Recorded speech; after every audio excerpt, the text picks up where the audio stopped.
Last वाले session भाई हम लोगों ने बेसिक इलेक्ट्रिकल का सिलेबस डिस्कस किया था, साथ ही साथ हम लोगों ने बेसिक इलेक्ट्रिकल के लिए बुक के बारे में बात किया था भाई, और बुक का इंडेक्स भी मैंने आपको समझाया था कि क्या क्या हम लोग को पढ़ना होता है। आज के सेशन में हम लोग अपने इलेक्ट्रिकल मशीन के सिलेबस के ऊपर बात करेंगे, और पूरे इलेक्ट्रिकल इंजीनियरिंग का सबसे बड़ा सब्जेक्ट भाई मशीन है, और क्योंकि ये काफ़ी कॉन्सेप्चुअल सब्जेक्ट है तो आपको पूरा का पूरा डेप्थ में पढ़ना पड़ेगा भाई, यानी गेट लेवल आपको पढ़ना पड़ेगा, तभी जाकर के मशीन का पूरा कॉन्सेप्ट क्लियर होगा, प्लस आपको स्टोरी समझ में आएगा भाई मशीन है क्या एक्चुअली। अगर आप ऊपर पढ़ेंगे तो कभी भी मशीन को समझ नहीं पाएंगे भाई। जो इजी वाला पार्ट है वो तो समझ में आ जाएगा, लेकिन जैसे सिंक्रोनस मोटर हो गया, सिंक्रोनस जनरेटर हो गया, इंडक्शन मशीन में भाई इंडक्शन मोटर हो गया, इंडक्शन जनरेटर हो गया, वो सब आप कभी भी समझ नहीं पाइएगा। ओके, तो मशीन जब भी पढ़ें तो भाई गेट लेवल पढ़ें, बिल्कुल जीरो से लेकर के गेट लेवल पढ़ेंगे, सारा का सारा मशीन आपका इसमें कवर हो जाएगा, और फिर आपको कभी भी मशीन में डर नहीं लगेगा भाई। फिर चाहे न्यूमेरिकल आप सॉल्व कर रहे हैं या फिर आपका जो कॉन्सेप्चुअल थ्योरेटिकल क्वेश्चन होता है, सारे क्वेश्चंस आपके बनने लगेंगे। तो जो मेन बुक है भाई मशीन के लिए, ये है आपका डॉक्टर पीएस भिमरा। ऐसे हमेशा बताया मैंने आपको कि भाई एक बुक सफिशिएंट नहीं होता है, तो भाई यहाँ पे मशीन के लिए बहुत सारे हम लोगों ने बुक को एक तरीके से मर्ज करके, है ना, कुछ कॉन्सेप्ट जो मिसिंग है भाई वो पूरा मर्ज करके हम लोगों ने यहाँ पे 300 लेक्चर का, मशीन के अंदर आपको 300 लेक्चर मिलेंगे भाई, 300 लेक्चर का पूरा ये प्रिपेयर किया गया है। और 1 अगस्त 2024 भाई जो नेक्स्ट मंथ आ रहा है, इस डेट में IIIQ के जितने भी कॉन्सेप्चुअल सब्जेक्ट्स हैं यहाँ पे मेंशन किया गया है। आपका इलेक्ट्रिकल मशीन हो गया, आपका बेसिक इलेक्ट्रिकल हो गया, पावर सिस्टम हो गया, इलेक्ट्रॉनिक्स हो गया, मेजरमेंट हो गया। तो भाई इलेक्ट्रिकल मशीन को अगर आपको सीखना है तो इस पे भी आपको 30% का डिस्काउंट मिल जाएगा, और इसका जो फाइनल अमाउंट आएगा ये आपका ₹2380 आएगा भाई। ओके, कंप्लीट मशीन का इसके अंदर आपका 300 लेक्चर्स मिलेंगे, अप्रॉक्स 295 है। ओके, 300 लेक्चर्स मिलेंगे, प्लस आपका इसमें 3 years, okay 3 years plus 1 year extra, जैसे 3 साल के अंदर में भी अगर आप सेटिस्फाइड नहीं हो रहे, 1 साल और चाहिए तो 1 साल और भी आपका फ्री ऑफ कॉस्ट कर दिया जाएगा। ओके, तो 4 ईयर का आपको यहाँ पे वैलिडिटी मिलेगा। अब हम लोग अपने सिलेबस के ऊपर बात करते भाई क्या क्या मशीन पढ़ना होता है और कैसे कैसे हम लोग को पढ़ना है। देखिए यहाँ पे क्योंकि ये सब्जेक्ट काफ़ी बड़ा है तो यहाँ पे ओवरऑल एक छोटा सा फ्रेम बना करके दे रहा हूँ भाई, कैसे आप मशीन के सिलेबस को याद करके रख सकते हैं दिमाग में। सिलेबस याद इसलिए होना चाहिए क्योंकि जब क्वेश्चंस आएंगे ना एग्जाम में तो भाई आप ये फिल्टर कर पाए कि भाई मशीन के अंदर में ये किस पोर्शन से पूछा गया है क्वेश्चन। तो एक बार आप पढ़ लेंगे तो उस तरीके से क्वेश्चन भी फिल्टर कर पाएंगे भाई कि कहाँ का ये क्वेश्चन है। हम लोग को पता भाई पावर सिस्टम के अंदर हम लोग को पढ़ना है सप्लाई सिस्टम। ओके, और सप्लाई सिस्टम भाई 2 तरीके का है, पहला हो गया आपका डीसी सप्लाई और दूसरा होता है भाई आपका एसी सप्लाई सिस्टम। तो भाई अगर हम लोग डीसी सप्लाई की बात करें तो सप्लाई बेसिस पे आपका जो फर्स्ट पार्ट है इसको हम लोग बोलते हैं डीसी मशीन। ओके, क्योंकि ये डीसी सप्लाई पे काम करेगा भाई। अगर आप मोटर की बात करें डीसी मशीन के अंदर क्या हो जाएगा, डीसी मोटर आ जाएगा और दूसरा आ जाएगा आपका डीसी जनरेटर। तो अगर आप जनरेटर की बात करें तो ये डीसी सप्लाई बना के देगा, और वह अगर डीसी मोटर की बात करें तो इसमें इनपुट आपको डीसी पावर देना पड़ेगा। तो डीसी सप्लाई के बेसिस पे एक हो गया आपका डीसी मशीन, और वही अगर हम लोग एसी सप्लाई की बात करें भाई, एसी सप्लाई की अगर बात करें तो एसी सप्लाई के हिसाब से आपका 3 मशीन पढ़ना होता है। सबसे पहला है आपका ट्रांसफॉर्मर, दूसरा हो गया आपका, या फिर आप ऐसे कर सकते हैं सप्लाई सिस्टम के बगल में एसी मशीन लिख सकते हैं भाई। एसी मशीन में सबसे पहला हो गया ट्रांसफॉर्मर, फिर आपका आ जाएगा इंडक्शन मशीन, शॉर्टकट में लिख रहा हूं इंडक्शन मशीन का मतलब क्या है इसमें आपका induction motor plus induction generator, ये दोनों आ जाएगा। फिर आपका दूसरा आ जाएगा आपका सिंक्रोनस मशीन, सिंक्रोनस मशीन में भी भाई आपका synchronous motor plus synchronous generator. अब इसमें भी अगर आप बात करें, क्योंकि भाई एसी सप्लाई दो तरीके का होता है, सिंगल फेज और थ्री फेज, है ना। तो एसी सप्लाई में भी आपका सिंगल फेज आ जाएगा और दूसरा हो जाएगा आपका थ्री फेज। तो यहाँ पे जो इंडक्शन मशीन लिखा हुआ है नहीं, इंडक्शन मोटर भाई, है ना, तो इंडक्शन मोटर भी आपका सिंगल फेज होगा, थ्री फेज होगा। उसी तरीके से सिंक्रोनस मशीन के अंदर जो हम लोगों ने सिंक्रोनस मोटर है, क्योंकि भाई सिंक्रोनस जनरेटर ज़्यादातर थ्री फेज में होता है, लेकिन सिंक्रोनस मोटर की बात करें तो आपका थ्री फेज में भी आएगा और सिंगल फेज में भी आएगा भाई। तो पूरा का पूरा मशीन यहाँ पे दिखा दिया गया है कि भाई डीसी मशीन के अंदर डीसी मोटर, डीसी जनरेटर हो गया, एसी सप्लाई के हिसाब से एसी मशीन है, एसी मशीन में आपका ट्रांसफार्मर, ट्रांसफार्मर भी आपका सिंगल फेज, थ्री फेज और ऑटो ट्रांसफार्मर, तीन तरीके के ट्रांसफार्मर पढ़ने होते हैं। और इसको हम लोग स्टैटिक मशीन भी बोलते हैं, इसको आप स्टैटिक मशीन भी बोल सकते हैं, क्योंकि भाई इसमें कोई भी रोटेटिंग पार्ट नहीं होता है। और ये पूरा का पूरा इंडक्शन मोटर, आपका सिंक्रोनस मोटर और ये डीसी मशीन, है ना, ये पूरा पूरा रोटेटिंग मशीन बोला जाता है भाई। ऊपर में स्टैटिक मशीन हो गया, इसको हम लोग रोटेटिंग मशीन बोल सकते हैं। तो आप इस तरीके से भी डिफरेंशिएट कर सकते हैं, है ना, कि भाई एक मेरा स्टैटिक मशीन होता है, एक मेरा रोटेटिंग मशीन होता है। लेकिन बेटर है कि भाई आप सप्लाई सिस्टम के हिसाब से डिवाइड करें मशीन को। तो डीसी सप्लाई में डीसी मशीन अलग हो जाएगा, एसी सप्लाई में आपका ये तीन, ट्रांसफार्मर, फिर आपका induction machine, synchronous machine. Okay, इसको भी आप डिफरेंशिएट करेंगे तो भाई इसमें आपका single phase transformer, three phase transformer, auto transformer. इसमें आप देखेंगे भाई तो सिंगल फेज इंडक्शन मशीन और थ्री फेज इंडक्शन मशीन, और इसमें भी देखेंगे तो थ्री फेज सिंक्रोनस मशीन और सिंगल फेज सिंक्रोनस मशीन। तो ये पूरा का पूरा मशीन का पार्ट हो गया भाई। अब यहाँ पे समझिए कैसे हम लोग को पढ़ना है, ये पूरा का पूरा मशीन हम लोग को कैसे पढ़ना होता है। सबसे पहले भाई अगर आप सेमेस्टर की बात करें, जो आपने सेमेस्टर में पढ़ा है ना, तो भाई सेमेस्टर में सबसे पहले पढ़ाया जाता है कि भाई कंस्ट्रक्शन क्या है ना, ये कैसे बना गया है। तो उसमें आपको बताया जाता है स्टेटर है, रोटर है ना। और रोटर की बात करें या फिर स्टेटर की बात करें तो उसमें भाई वाइंडिंग डला हो रहता है ना।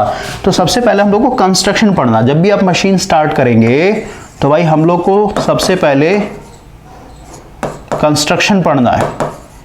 और कंस्ट्रक्शन में सबको पता है भाई कि रोटेटिंग मशीन पढ़ रहे थे, उसमें स्टेटर होगा, रोटर होगा, लेकिन भाई सबसे इंपॉर्टेंट है आपका वाइंडिंग। ओके, और क्योंकि दो तरीके के मशीन में हम लोग डिवाइड किया है, डीसी मशीन अलग और एसी मशीन अलग, तो जब भी आप वाइंडिंग पढ़ेंगे तो इसमें आपका सबसे पहले डीसी मशीन का वाइंडिंग, ओके शॉर्टकट में लिख रहा हूं, डीसी मशीन वाइंडिंग, इसमें हम लोग को आर्मेचर का वाइंडिंग पढ़ना होता है भाई। ओके, इसमें हम लोग आर्मेचर वाइंडिंग के बारे में पढ़ेंगे। और आर्मेचर किसको बोलते हैं हम लोग, आर्मेचर उसको बोलते हैं भाई जिसमें हम लोग का एसी करंट फ्लो हो रहा होता हो। ओके, उसको हम लोग आर्मेचर वाइंडिंग बोलते हैं। फील्ड वाइंडिंग किसको बोलते हैं, जिसमें हम लोग डीसी सप्लाई एक तरीके से फेड करते हैं। और क्योंकि भाई डीसी मशीन के अंदर डीसी मोटर या फिर डी जनरेटर, इनके आर्मेचर में हमेशा क्या होता है, एसी करंट होता है। तो भाई आर्मेचर वाइंडिंग के अंदर हम लोग को पढ़ना है लैप वाइंडिंग क्या होता है और वेव वाइंडिंग क्या होता है। और इसमें भी फिर हम लोग simplex winding, duplex winding, triplex winding, फिर आपका इक्वलाइजर रिंग का क्या कॉन्सेप्ट है, नंबर ऑफ पैरेलल पाथ क्या होता है, ये सब बहुत सारे इसमें छोटे छोटे कॉन्सेप्ट है। तो पहला हो गया भाई डीसी मशीन का वाइंडिंग, जिसमें लैप वाइंडिंग, वेव वाइंडिंग पढ़ेंगे। उसके बाद एसी मशीन, क्योंकि भाई मशीन को हम लोगों ने दो पार्ट में डिवाइड कर रखा है, डीसी मशीन और एसी मशीन। तो एसी मशीन के अंदर हम लोग पढ़ेंगे AC machine winding. AC machine winding ही सबसे ज़्यादा इंपॉर्टेंट है, सबसे ज़्यादा क्वेश्चन बनेगा भाई। और अगर आपको सिंक्रोनस मशीन पढ़ना है डेप्थ में तो भाई एसी मशीन का वाइंडिंग आपको समझना पड़ेगा। इसमें सबसे पहले हम लोग पढ़ेंगे भाई पोल पिच क्या होता है, पोल पिच क्या होता है, कॉइल पिच क्या होता है, पोल पिच हो गया। इसके बाद कॉइल पिच, और कॉइल पिच भी भाई आपका full pitch coil, short pitch coil. Okay, उसके बाद हम लोग इसमें पढ़ेंगे डिस्ट्रीब्यूटेड वाइंडिंग हो गया, कंसंट्रेटेड वाइंडिंग हो गया।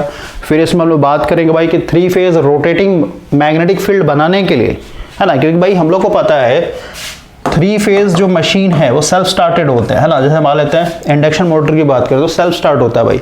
तो सेल्फ स्टार्ट क्यों, क्योंकि रोटेटिंग मैग्नेटिक फील्ड बनता है। तो रोटेटिंग मैग्नेटिक फील्ड बनाने के लिए हम लोग को किस तरीके से वाइंडिंग करना पड़ेगा, कॉन्सेंट्रेटेड वाइंडिंग रखना पड़ेगा, फिर डिस्ट्रीब्यूटेड वाइंडिंग रखना पड़ेगा, या फिर दोनों का क्या क्या एडवांटेज है, किस में आपका ईएमएफ ज़्यादा इंड्यूस्ड होगा, है ना। तो बहुत सारे कॉन्सेप्ट है भाई, ये पूरा पूरा एसी मशीन के वाइंडिंग में कवर होगा।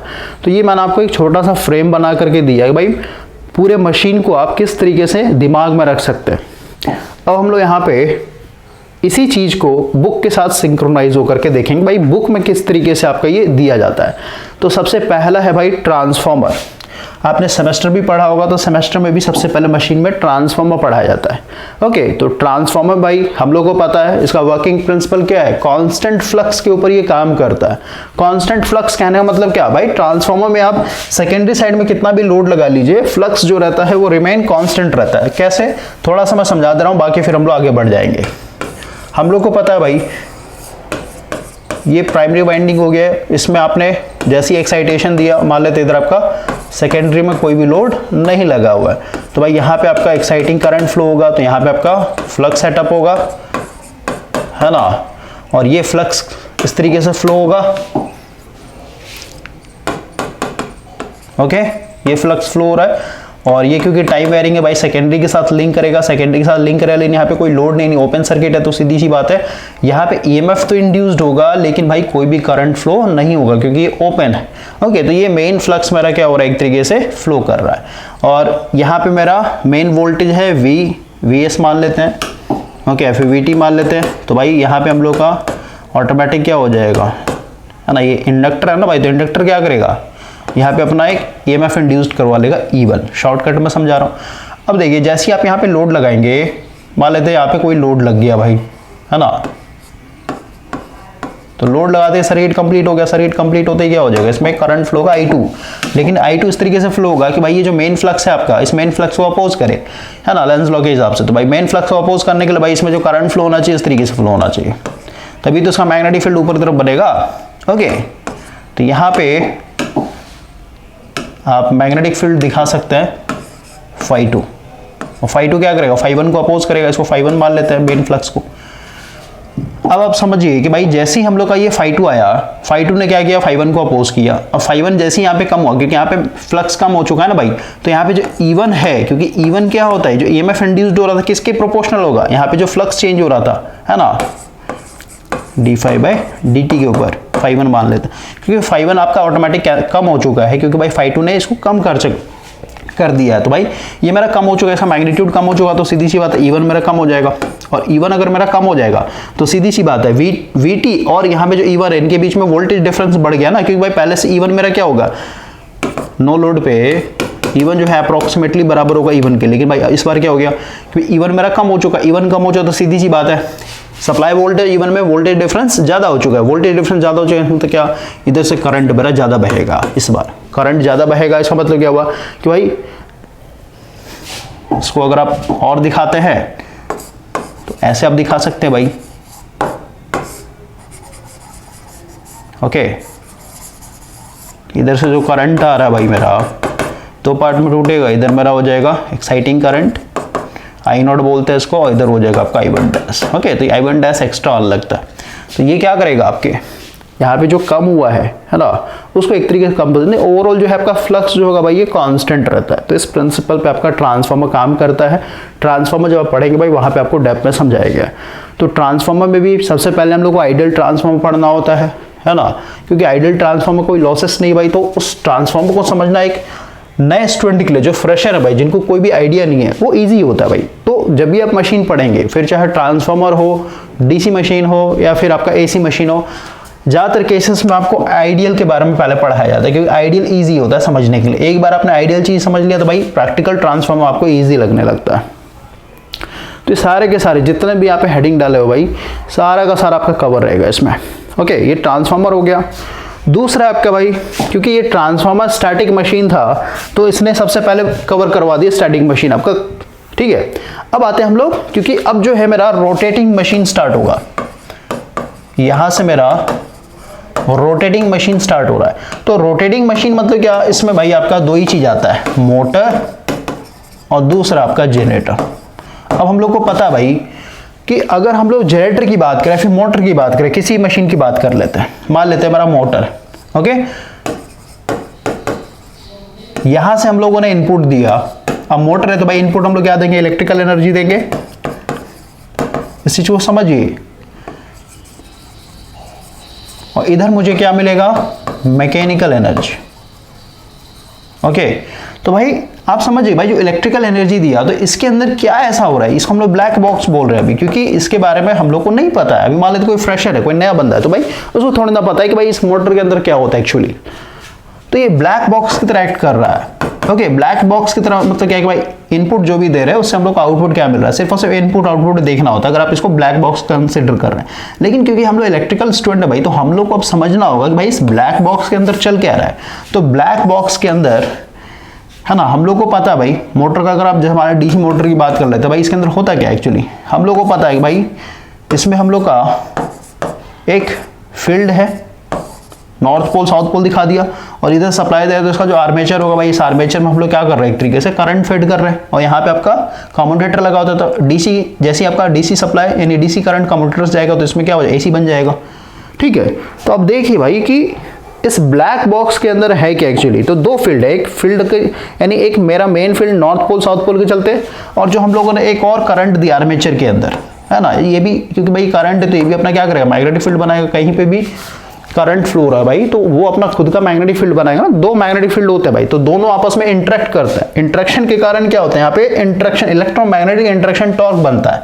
उसके कारण क्या होगा, एक कंडक्टर पे डाउनवर्ड फोर्स, एक पे अब डिपेंड करता है भाई, है ना, हम लोग को लेफ्ट हैंड रूल यूज करना पड़ेगा। जैसे मान लेते हैं ये हो गया फील्ड वाइंडिंग, करंट का डायरेक्शन ऊपर तरफ है, तो फोर्स कैसा लगेगा, या फिर इसको ऐसे दिखा देते हैं, नॉर्थ पोल साउथ पोल, यहाँ पे हम लोग क्रॉस, यहाँ पे हम लोग डॉट, तो इस तरीके दिखा देते हैं। मेरा फील्ड वाइंडिंग हो गया, इसमें करंट मेरा अंदर तरफ है भाई, फोर्स इस पे डाउनवर्ड लगेगा और इस पे अपवर्ड, यानी इस डायरेक्शन में घूम जाएगा।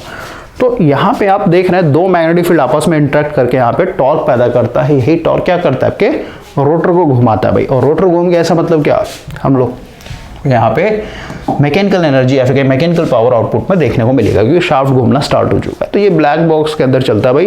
तो यही सेम चीज हम लोग यहाँ पे समझते हैं भाई, इलेक्ट्रोमैकेनिकल, समझ रहे हैं, इलेक्ट्रो मतलब क्या, ये बिजली है, मैकेनिकल मतलब क्या, आपका आउटपुट में। क्योंकि भाई अगर आप जैसे जनरेटर की बात करते हैं तो जनरेटर में क्या होता है, मतलब कहने मतलब क्या है भाई, एसी मोटर या फिर डीसी मोटर, एक साइड से हम लोग इलेक्ट्रिकल एनर्जी दे रहे हैं तो दूसरे साइड में हम लोग को मैकेनिकल एनर्जी मिलेगा। वही अगर आप जनरेटर की बात करें, इधर मान लीजिए जनरेटर बनाना है तो इधर से आप मैकेनिकल एनर्जी दीजिए तो इधर मुझे इलेक्ट्रिकल एनर्जी मिलेगा। तो वही चीज लिखा भाई, इलेक्ट्रोमैकेनिकल, यानी एक बार इलेक्ट्रिकल एनर्जी दे रहे हैं तो आउटपुट मैकेनिकल मिलेगा, और वही अगर हम लोग सेकंड केस में मैकेनिकल एनर्जी दे रहे हैं एज इनपुट, तो आउटपुट में भाई इलेक्ट्रिकल एनर्जी हम लोग देखने को मिला। तो ये चीज हम लोग इसमें कन्वर्जन के अंदर सीखते हैं। यानी इस ब्लैक बॉक्स के अंदर होता क्या है भाई, इस चीज को हम लोग यहाँ पे समझते हैं। ओके, तो ऑलरेडी आपको पता होगा 12th क्लास में या फिर 10th क्लास में, ठीक है, कैसे काम करता है, बेसिक सा चैप्टर था। अब यहाँ से स्टार्ट हो जाएगा भाई basic concept of rotating machine. अब इसमें भी क्या किया गया है कि भाई जो जो कॉमन पार्ट है ज़्यादातर मशीन में कॉमन होता है भाई। ओके ना, जैसे आप अगर डीसी मशीन की बात करें तो डीसी मशीन की अगर बात करें भाई, तो इसमें आपका डीसी मोटर हो गया और डीसी जनरेटर हो गया। तो इसमें आपका सबसे पहले जैसे कम्यूटेशन प्रोसेस है तो दोनों में सेम होगा, डीसी मोटर में भी कम्यूटेशन होता है और डीसी जनरेटर में भी होता है, तो कम्यूटेशन को एक साथ कर दिया गया है। ठीक है, तो जो जो कॉमन है वो एक साथ करवा दिया गया है। ठीक है, एमएमएफ का ईएमएफ, ये तो आपका एसी के बारे में बताया गया है, यानी एसी मशीन के बारे में बताया गया भाई। और इंडक्शन मशीन और सिंक्रोनस मशीन में भी देखेंगे तो भाई कुछ कुछ कॉमन होता है। जैसे 3 फेज जो आपका वाइंडिंग किया जा रहा है स्टेटर पे, वो दोनों में कॉमन होता है, दोनों में सेम तरीके से किया जाता है। तो जो जो कॉमन है वो एक चीज बताया गया है इसमें। ओके, उसके बाद फिर आपका ये सेपरेट कर दिया गया, आगे चल करके डीसी मशीन अलग, फिर आपका ये पूरा का पूरा DC motor DC generator complete होगा इसमें डीसी मशीन के अंदर। ओके, और सारा चीज पढ़ाया गया भाई। फिर आपका स्टार्ट हो गया यहाँ पे सिंक्रोनस मशीन। सबसे ज़्यादा जो प्रॉब्लम होता है स्टूडेंट को इसी में होता है भाई। क्यों? क्योंकि भाई वो वाइंडिंग पढ़ते नहीं सही से, वाइंडिंग सबसे ज़्यादा इंपॉर्टेंट है। इसके बाद आपका 1 मिनट भाई, ये आपका 5th चैप्टर चल रहा है ना, इसमें भाई एक और टॉपिक होगा आपका इंडक्शन मशीन वाला। 1 मिनट, पेज को इंपोर्ट करते हैं।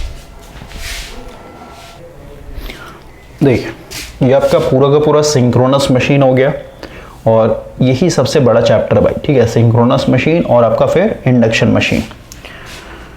ये आपका पूरा का पूरा 3 फेज इंडक्शन मोटर हो गया। अब इसमें सिर्फ 3 फेज दिया हुआ है, इसका मतलब सिर्फ और सिर्फ 3 फेज नहीं पढ़ाया जाएगा, इसमें सिंगल फेज भी पढ़ाया गया भाई। ओके ना, वही चीज़ मैंने आपको बताई कि एक बुक सफिशिएंट नहीं होता है। जैसे इसमें आप देखेंगे सिंक्रोनस मशीन में, तो भाई सिर्फ और सिर्फ आपका 3 फेज सिंक्रोनस मशीन के बारे में पढ़ाया गया, सिंगल फेज नहीं पढ़ाया, तो सिंगल फेज भी पढ़ाया गया। जैसे रिलेक्टेंस मोटर हो गया है ना, तो रिलेक्टेंस मोटर सब क्या सिंक्रोनस मोटर ही है, लेकिन वो सिंगल फेज में आता है भाई। तो पूरा का पूरा आपका इंडक्शन मशीन हो गया। और लास्ट में आपका फिर इसमें आर्मेचर वाइंडिंग दिए गए भाई। तो आर्मेचर वाइंडिंग को हम लोगों ने सबसे पहले पढ़ा है, क्योंकि कंस्ट्रक्शन हम लोगों को सबसे पहले पढ़ना होता है भाई। कंस्ट्रक्शन आप पढ़ेंगे तभी जाकर के, जैसे अगर आप सिंक्रोनस मशीन की बात करें भाई, तो इसमें आप देखिए इसमें बहुत सारे क्वेश्चंस बनेंगे वाइंडिंग से रिलेटेड। यहां पे देखिए ये जो है ना EMF पॉलीगॉन, इसमें आपका डिस्ट्रीब्यूटेड वाइंडिंग स्टार्ट हो रहा है ना, इसका कॉन्सेप्ट यूज होगा। पिच का यानी कॉइल पिच क्या होता है, फिर कहीं कॉइल स्पैन फैक्टर क्या होता है ना, इसका एक तरीके से यूज हो रहा है। तो ये सब आपको वाइंडिंग में पहले पढ़ना होगा भाई, तभी जाकर के ये सब समझ में आएगा, नहीं तो ऐसे समझ में नहीं आएगा। उसके बाद आपका और भी बहुत जगह यूज होगा आर्मेचर रिएक्शन, ये सब आपका इसी में कवर हो जाएगा। फिर आपका है ना ब्रश, ये सब हम लोग कहाँ पे लगा, डी एक्सेस में क्यों लगाया जाता है, तो ये सब कॉन्सेप्ट आपका वाइंडिंग से ही क्लियर होगा। एक मिनट भाई,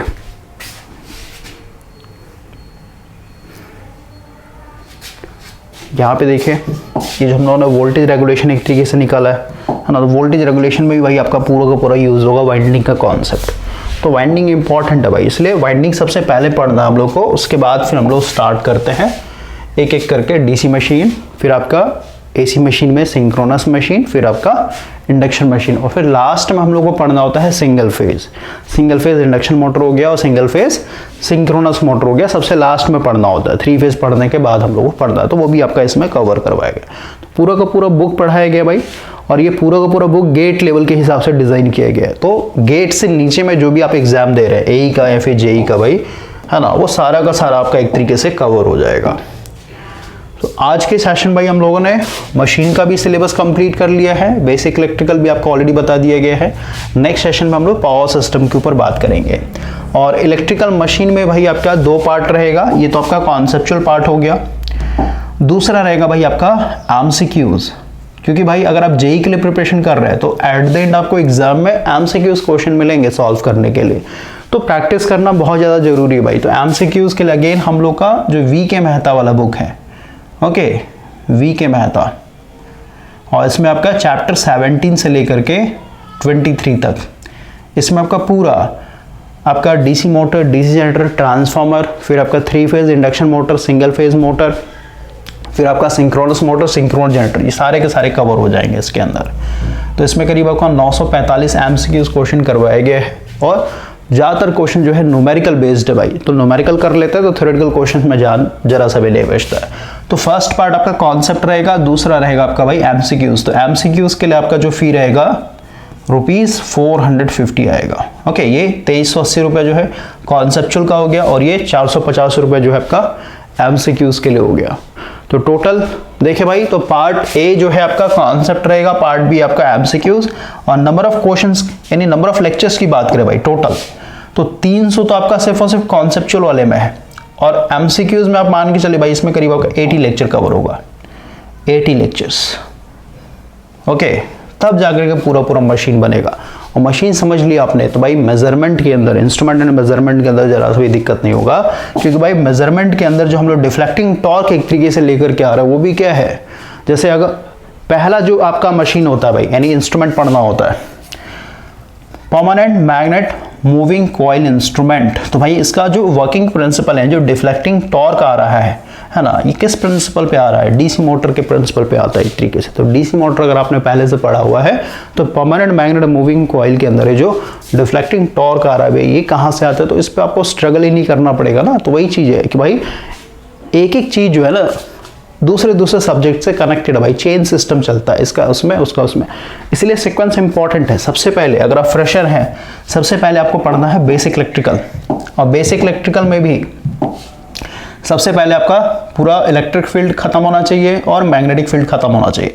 ये दोनों कवर कर लिया भाई तो मशीन को भी आप पैरेलल में लेके चल सकते हैं। ऐसे मशीन में आपका सबसे पहले वाइंडिंग पढ़ाया गया, करीब 40 लेक्चर जो है वाइंडिंग के ऊपर है। तो भाई जब तक आप वाइंडिंग पढ़ेंगे तब तक तो भाई बिल्कुल समझ में आएगा, क्योंकि बेसिक इलेक्ट्रिकल का कोई भी कॉन्सेप्ट इसमें यूज ही नहीं होता है, क्योंकि भाई इसमें तो वाइंडिंग डालना है ना एक तरीके स्लॉट के अंदर, कितने स्लॉट छोड़ करके हम लोग वाइंडिंग डालेंगे, तो वाइंडिंग के अंदर भाई कोई भी दिक्कत नहीं होगा। तो मशीन और बेसिक इलेक्ट्रिकल ये दोनों पैरेलल में लेके चल सकते हैं। बस आपका रेशियो ये होना चाहिए कि भाई जब तक मेरा इलेक्ट्रिक फील्ड और मैग्नेटिक फील्ड कंप्लीट नहीं होता है बेसिक इलेक्ट्रिकल में, तब तक मुझे अपने इलेक्ट्रिकल मशीन में वाइंडिंग पे ही फोकस करना है। ओके ना, तो 3:1 का आप रेशियो लेके चल सकते हैं दोनों सब्जेक्ट का, कि भाई 3 लेक्चर मेरा बेसिक इलेक्ट्रिकल का चल रहा है तो 1 लेक्चर जो है मेरा मशीन में वाइंडिंग का चलेगा।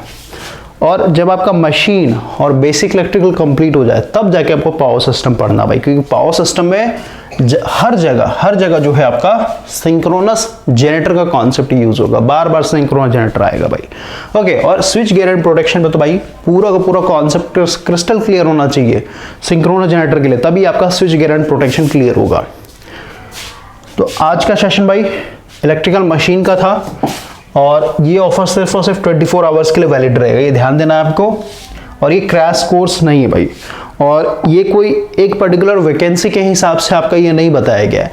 आप किसी भी एग्जाम के लिए प्रिपरेशन कर रहे हैं, हर एक एग्जाम में भाई आपका काम आएगा, ठीक है, गेट लेवल के एग्जाम तक का। नेक्स्ट सेशन भाई हम लोग बात करेंगे पावर सिस्टम के लिए, भाई पावर सिस्टम को हम लोग कैसे कैसे पढ़ना है, पावर सिस्टम के अंदर हम लोग क्या क्या पढ़ना होता है।